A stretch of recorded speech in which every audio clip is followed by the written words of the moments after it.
Hello everyone. In this presentation, I'll be talking about pearl hunting. We'll start off by introducing pearl hunting and its meaning, then move to the overall history since it began. After that, we'll talk about how pearling declined up to pearl state in the modern day. Lastly, we will talk about the influence pearl hunting had on today's UAE.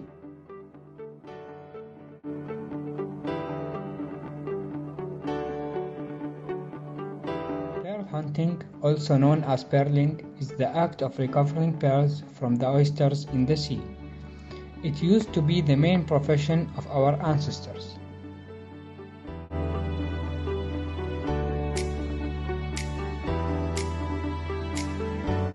Pearl hunting has been happening more than 8,000 years ago.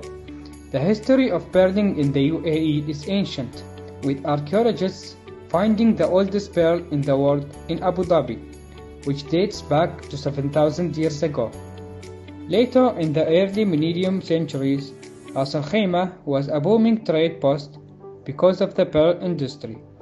In the 1800s, pearling was the main economic source for all UAE tribes. It was also the basis for the founding of cities like Abu Dhabi and Dubai. By the early 1900s, the Japanese had discovered a way to make artificial and fluorous pearls, which unfortunately caused the pearl industry in the UAE to plummet.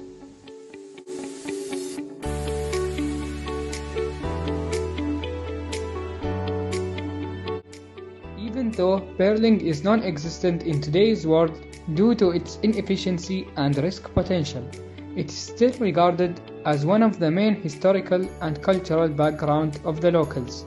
UAE's government tries to honor the memories and hardships of our ancestors by keeping the pearling culture around us. Examples are Ras Al Khaimah's Pearl Roundabout, Sharjah's Pearl-topped monument, Dubai Pearl, which is a freehold development land. You can also visit Abdullah Suwaidi's Pearls Museum, which acts as a tourist destination.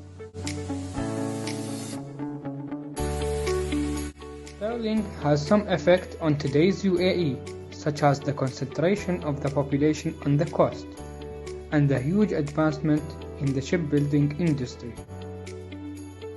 Thank you for listening.